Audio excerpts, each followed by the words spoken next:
Hey, I watched when the World Trade Center came tumbling down. And I watched in Jersey City, New Jersey, where thousands and thousands of people were cheering as that building was coming down. Thousands of people were cheering. You know, the police say that didn't happen at all. Those rumors have been on the internet for some time. So did you misspeak yesterday? It did happen. I saw it. It was on television. You saw that with your own eyes? George, it did happen. There were people that were cheering in the other side of New Jersey where you have large Arab populations. They were cheering as the World Trade Center came down. I know it might be not politically correct for you to talk about it, but there were people cheering as that building came down, as those buildings came down. And that tells you something. It was well covered at the time, George. Now, I know they don't like to talk about it, but it was well covered at the time. There were people over in New Jersey that were watching it, a heavy Arab population that were cheering as the buildings came down. Not good. On the Republican side, though, look who Republican voters say they trust most to handle terrorism now. Donald Trump, far and away at the top of the list. Okay, John Carl, thanks very much. Let's bring in Mr. Trump right now. He joins us on the phone. You just heard those poll results, Donald Trump. Also, a new poll out in New Hampshire showing you holding the lead. Is the nomination now yours to lose? I don't know. I don't think about it. I think about the date. All of a sudden, February 1st comes. That's Iowa, and then we have New Hampshire. We're doing great in both those places. We're doing great all over the country. I think I'm leading every state, but we're doing really well. I was happy to hear your numbers, but I'm not that surprised. And we'll see what happens. I mean, people are tired. They're sick and tired of incompetence.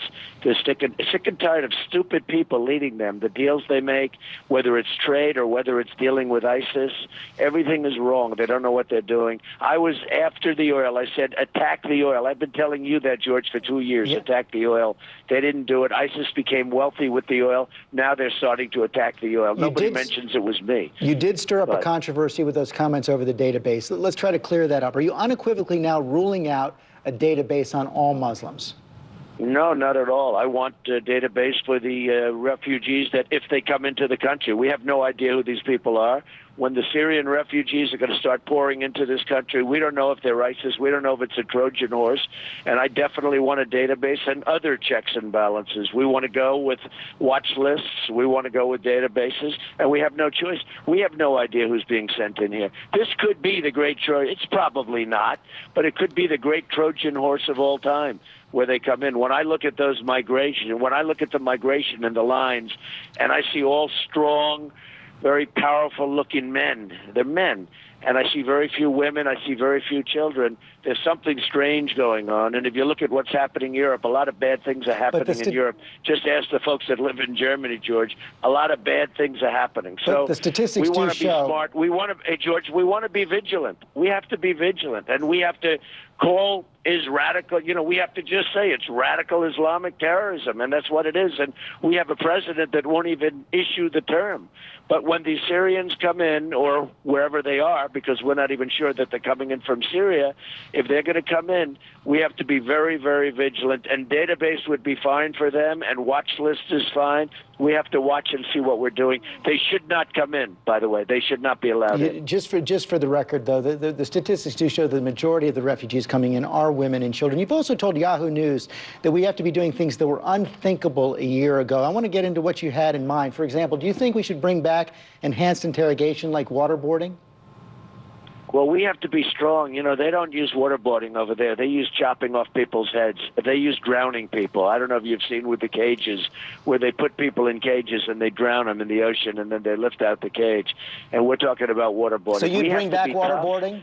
We have to. I would bring it back. Yes, I would bring it back. I think waterboarding is peanuts compared to what they do to us, what they're doing to us, what they did to James Foley when they chopped off his head. That's a whole different level. And I would absolutely bring back interrogation and strong interrogation. You've also said we have to consider closing mosques. Jeb Bush called that a sign of weakness.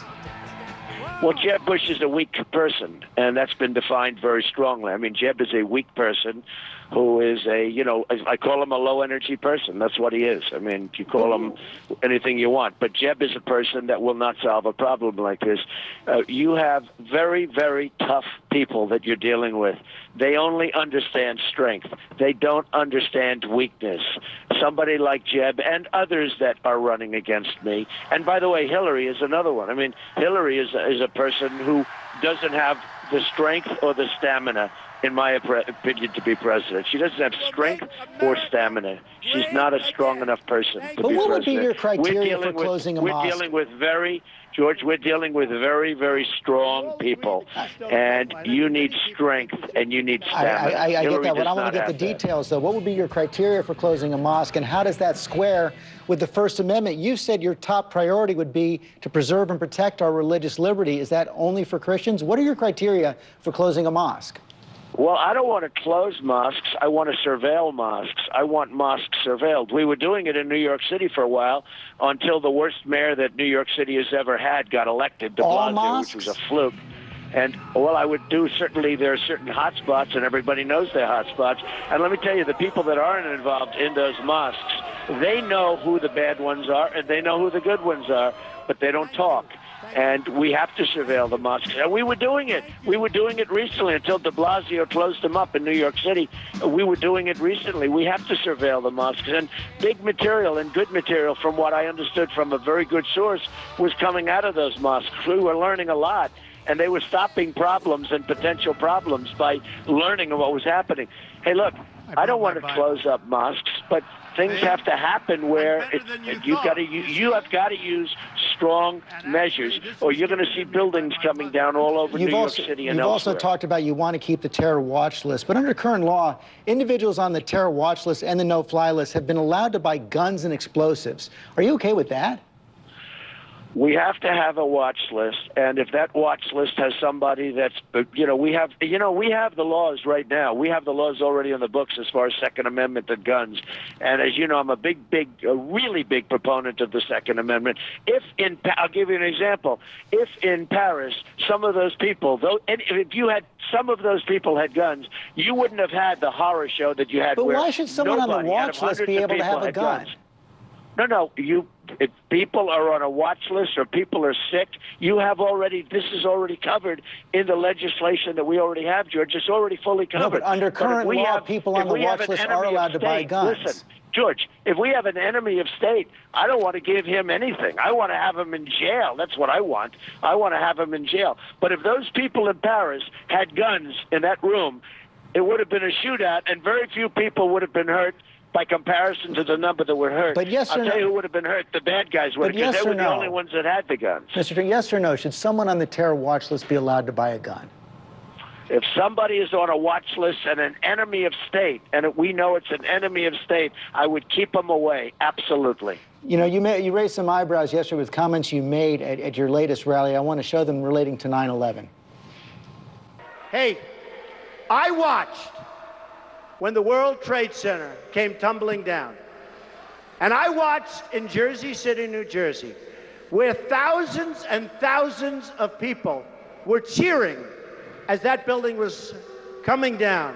Thousands of people were cheering.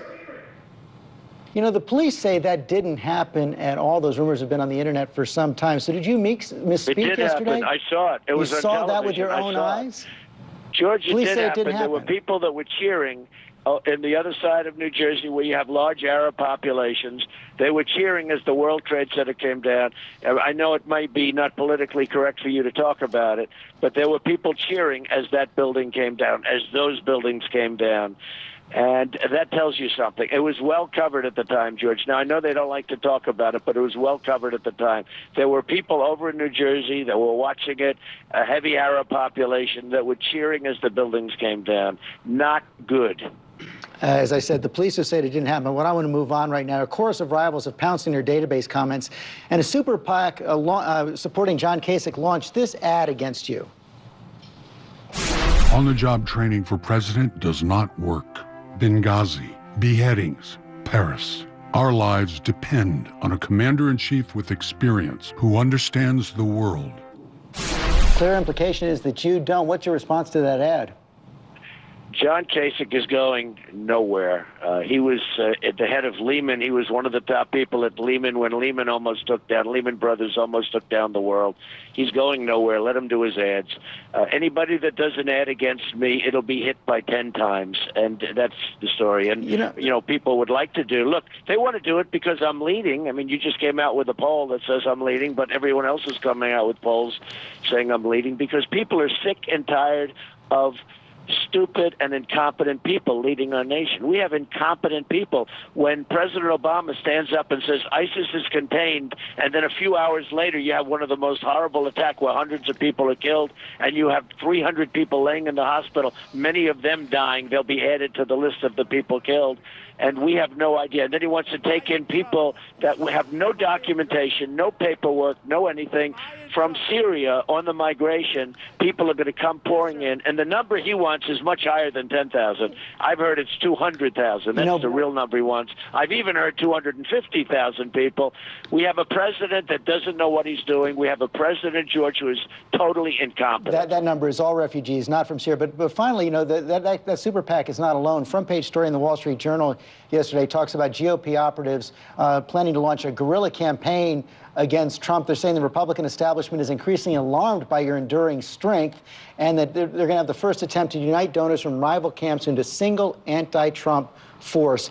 If that begins to happen, are you going to reconsider an independent run if they come after you to try to take you out?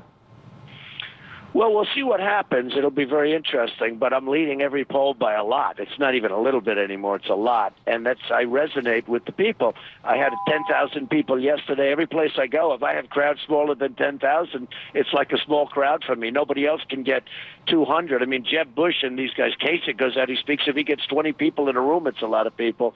Nobody else gets anybody. I get crowds, and you know it, you cover it. I get crowds of 6,000, 10,000, 20,000. I had a 35,000 But you're crowd open in to Alabama. an independent run?